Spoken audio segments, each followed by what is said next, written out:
This is what you've been waiting for. I know you thought you were waiting for all the other things. Once you get into the actual dating pool, there are so many things that come up. And what I'd like to do now is share with you what happens when you dive into the dating pool and how to identify red lights, yellow flags, and green lights. I guess I mix my metaphors. Red flag, yellow, no, what do I do? Red flag, yellow flag, and green light. So sorry about the mixed metaphors. Too bad, you can handle it. All right, so what we're gonna do today, ready, set, go. Whether you're interested in meeting someone virtually or organically in person, in the wild, we call it, knowing you are relationship ready and having an idea of who you wish to invite into your life will make identifying them so much easier, and it will help set a nice, strong foundation, which is the groundwork for a successful relationship. So in reality, your person will hold the qualities you are seeking more often than the physical appearances. So it's not always on the surface that you can get all your questions answered of where are you at in life, what would you like out of life, what are your core values, and then all the other things that we want to match up, like finance, faith, family, fitness, intelligence, culture, profession, the lifestyle, those kinds of things. So let's get ready to dive into the dating pool. Are you relationship ready? And the question that I ask here is, if you're not confident that you can trust yourself in intimate relationships, in financial relationships, in your relationship with yourself and your ability to be confident that you've got your best life going on, are you diving into the dating pool in hopes that someone will save you? Is that what you really want? And what are the gives and takes if that happens? When you dive into the dating pool, can you identify someone else who is also relationship ready, or are you going to get stuck with someone who may drag you down with them? Because when you are relationship ready, it will be very straightforward to identify your person who's also relationship ready, who's amazing to partner hand in hand with. All relationships follow the same cycle, from chemistry to casual to committed. We are starting here tonight in the chemistry phase of a relationship. When you're in search and attract the right person mode, one of the most valuable skills is to be able to clearly identify the proverbial needle in the haystack. And if you can clear away the haystack, the needle is easier to find, right? To connect with an ideal match, aligning relationship lifeline, core values, tertiary goals, this all sets the tone for the foundation of an easy to love relationship. But would you like to know how to do that? Come on, PowerPoint. There we go. First, it's what are you looking for in your relationships? Adults who care about one another are more likely relaxed enough with one another to address what is right, to address connections, to raise up difficult topics and things that they may feel worried about because they don't want to upset anyone else. So these could be perceived as complications. But when two adults care about one another, you can raise these difficult topics in a healthy way, particularly once intimacy is involved. It's important to know that you can bring up difficult topics and the two of you will work through them together. Because wouldn't you like to be in a relationship in which you can be your genuine, authentic self, and it's easy for you to ask for what you want and what you need? So we've got the whole 8 weeks to relationship ready program already set in place. That's when you're working with me, I will take you through that journey first. And importantly enough, it's knowing who you are and what you desire and need, as well as knowing who your person is and what they desire and what they need. And it's really a question of why we choose who we have in our lives. So when you think about the people who you have, that you have coming close to you in relationships, understand the value that you bring to them, as well as the value that they bring to you in your relationship. I've got some feedback if I'm going to mute everybody just so that you don't have to worry about it.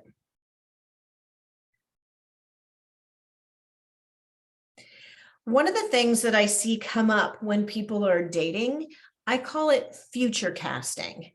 And future casting really is when you're ready to invite the right one into you, you can open the floodgates and allow everyone to like you, and that will build your confidence. So once your confidence is up and you're reminded that you are attractive and desirable, then you can be more discerning by setting up a screening process, thus inviting in high quality, interested, and interesting candidates to you. But too often what happens, rather than this selective process so that you're engaging with those who you're actually interested in, being mortal, life is short, waste zero time on the wrong ones. When you're setting up a date with someone, what happens is when you're preparing, you've got this idea of how amazing it's going to be, and you kind of imagine it in this fantasy world. And really, what's more important is seeing who someone is authentically. So that way, when you meet someone, you have reasonable expectations, and then they understand who you authentically are. You don't have to fake who you are ever. And when you're ready to up-level the relationship off the site, remember, please put safety measures in place, like never share information that's too personal, including bank routing information. You can ask something like, would you be willing to share a Facebook page, a LinkedIn page, or a professional page to demonstrate you are who you say you are? And if they say no, so do you. Just say no. Meet in a public place. Do not get in a car with someone you barely know. Inform someone, like a dating point person, of where you're going to be and with whom. So we have a tendency to future cast a partnership in our own dreamy way. Then when we actually meet them, they may not match our fantasy and our image of what life would be like with them. So there's a scientific reason that we do this, and I'm going to show you that now. It's called the Thatcher effect. Here's a picture of Adele, upside down. And you may recognize her. It's, fine and dandy. What you're not realizing is that this picture is really not as comfortable for you to see as you think it might be. And this is why our brain is fixing things. Your brain is making this a comfortable image to perceive. And this is why it's so good that if you're having a hard time picking the right person or up-leveling a relationship, it's good to have somebody on your side to help you, because this is actually what that picture looks like when you turn it around. Our brains don't see to these subtle discrepancies in faces that are upside down, for example. And I'm not suggesting you date someone upside down, but it's a similar process. That if you can't see the whole picture on someone, you're going to fill in the gaps in such a way that your brain is comfortable and excited about seeing them. And that's fine. It's good to get excited. It's also good to be excited about a realistic person who is going to be in front of you when you actually meet them in person on this date. Now, when you're at a point in which you're making decisions as to whether you want to continue with this person or distance yourself, This is an indicator that you're moving from the chemistry phase to the casual phase of a relationship. Unlike in the chemistry phase, when we're looking for everything that's right, in the casual phase, we start to identify behaviors and traits that we don't care for in the other person. So really, we're looking for what could be wrong. It's totally normal for our brains to be looking for things that might be dangerous. If there are red flag deal breakers in the relationship, this is when we decide to distance ourselves from this person. This may be due to differences in where you're at in life. Maybe what you want out of life is different. Your core values are not aligned. Philosophical views are inconsistent, or you simply grow in different directions. If there are not red flag deal breakers and you've asked the right questions to clarify anything you were uncertain about, that would change a yellow flag to a green light go, agreement to move into a deeper, more committed relationship. These shared encounters in the casual phase of a relationship are instrumental in setting the tone of the relationship. Developing the shared experiences, these form our relationship's foundation. Facing challenges together, creating inside jokes together, developing connection and establishing boundaries with one another, which chisel this unique coupling into the relationship that the two of you get to share together. So I have asked, what are common green lights? It's easy to see the deal breakers, or we're blinded. We've got blind spots and we don't see them at all, which is why you want to have a partner with you, somebody who's got your best interest in mind, who knows how to help you make the decisions that are right for you in your best interest. So those are going to be unique to each situation, but generally, here's an example of green light goes. So someone who supports your personal growth is something that many people look for in a relationship. People who practice self-care, self-reflection. When someone can demonstrate they've got long-standing friendships, when someone values friends, that is a green light go value in someone or quality. Empathy, vulnerability, spirituality, hobbies, self-sufficiency, honors boundaries. That's a biggie, especially in this day and age where sometimes we have difficulty setting the boundary, but in fact, we need someone to honor it as well as we are setting it. Having a sense of self is another green light go. Being self-assured and knowing full well you can take care of yourself and have self-responsibility. Those are all green lights.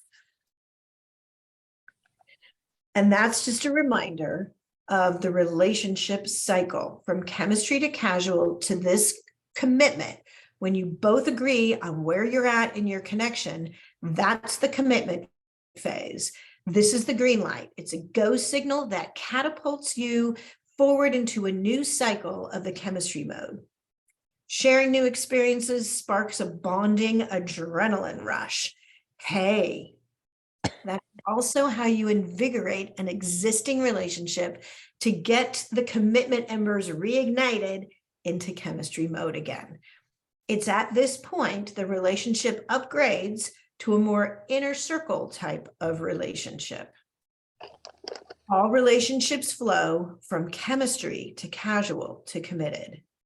In that instant, when you both agree that the connection in the relationship cycle, you see your partner with curious eyes. The relationship starts to transform into something new, deeper, with roots that create a third self. You, me, and us. Together, you see life together in a different way. And you are catapulted forward into a new spiral level of the relationship cycle. And that's a little bit about red flags and deal breakers.